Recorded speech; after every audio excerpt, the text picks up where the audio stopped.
La halakha de ce matin est par rapport à un minhag. Le Rama, dans le Shulchan Aruch, Siman Tav Tzadik Dalet, Saif Gimel, nous enseigne qu'il est un bon usage de prendre des produits laitiers le jour de Chag HaShavuot. Pour quelle raison? Alors, plusieurs raisons ont été données. Déjà, le Rama lui-même, dans le Shulchan Aruch, nous explique qu'étant donné que on ne peut pas manger du lait et de la viande, et pendant la fête, c'est une mitzvah de manger de la viande. Les samachta bechagecha, ve'aita arsameach. Il faut manger de la viande, boire du vin. Mais également, lorsqu'on va prendre des produits laitiers, eh bien on ne pourra pas manger cela avec la viande, puisque c'est assourd de les mélanger. On sera obligé de faire 2 repas différents. Eh bien, ça va rappeler les 2 repas à l'époque du Beth Amikdash. On avait 2 pains. Le jour de Chag HaShavuot, il y avait un pain, c'est-à-dire 2 grands pains qu'on appelle Shete Alechem. Et de la même façon que pour Pessah, on met de l'œuf dans le plateau du Seder en souvenir de Hagiga et le Zeroa en souvenir de Korban Pessah, ainsi à Shavuot, on prend 2 repas, un laitier et l'autre carné. Deuxième explication, pourquoi cet usage de prendre des produits laitiers à Shavuot?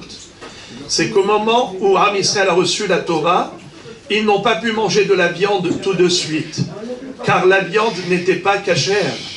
La viande d'avant Matan Torah n'est pas consommable après Matan Torah. Il fallait faire la shchita. Avant, on avait de la viande qui n'était pas shchitée. Ils ne pouvaient pas manger de la viande avec le nerf sciatique. On ne pouvait pas manger de la viande avec le suif, ce qu'on appelle la graisse, le chelev. C'est assourd. Étant donné que, après Matan Torah, ils ne pouvaient pas manger de la viande, ils étaient obligés de prendre des repas lactés. C'est comme ça qu'en souvenir, le jour de Chag HaShavuot, en souvenir du Ham Israël après Matan Torah, ils n'ont pas mangé de la viande parce qu'il fallait d'abord préparer pour que ce soit cachère. C'est la raison pour laquelle, en souvenir de cela, on prend des produits laitiers. Mais également une autre raison, c'est qu'au moment où Moshe Rabbeinu est monté au ciel, il a demandé à Dieu la Torah. Il lui a dit, je suis venu pour la chercher. Shlomo lui dit, mais les anges ne veulent pas. Ils ont dit qu'ils veulent eux la Torah, pas vous. Alors est-ce que tu as un argument à leur donner? Moshe Rabbeinu était saisi d'émotion. Qu'est-ce qu'il va dire aux anges? Il va dire à Kadosh Baruch Hu, j'ai peur qu'ils me brûlent, rien qu'avec le souffle de leur bouche. Shlomo lui a dit, tiens, le Kisei HaKavod, vas-y, réponds-leur. Et il leur a donné des arguments de grande conviction, on en parlera, mais juste ce qu'a dit Kadosh Baruch Hu aux anges.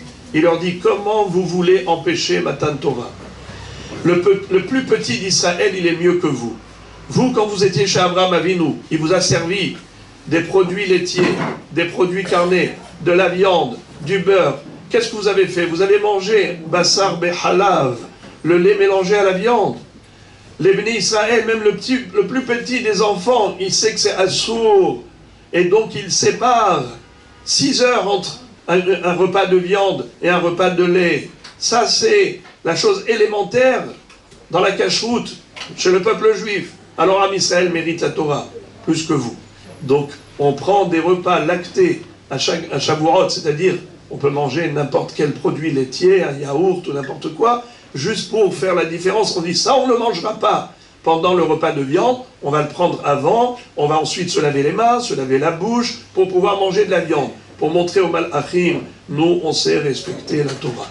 Voilà donc plusieurs arguments pour lesquels on a le minhag de prendre quelque chose de halavi. Également, je terminerai juste avec cela, halav, en valeur numérique, c'est combien?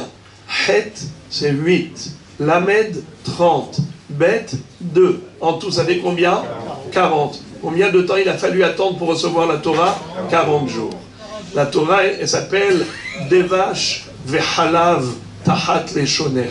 Le lait, le miel coule sous ta langue. C'est la Torah que nous étudions en permanence. Elle est douce comme le miel et elle nous restaure, elle nous nourrit comme un bébé qui boit le lait de sa mère. D'ailleurs, tovim dodecham yain. Chachamim nous disent pourquoi la Torah est comparée au lait. Lorsque le bébé va être nourri par sa mère, plus il boit, plus elle en a. Plus il boit, plus elle en a. Eh bien la Torah, plus tu l'étudies et plus tu découvres ces secrets qui sont d'une dimension infinie.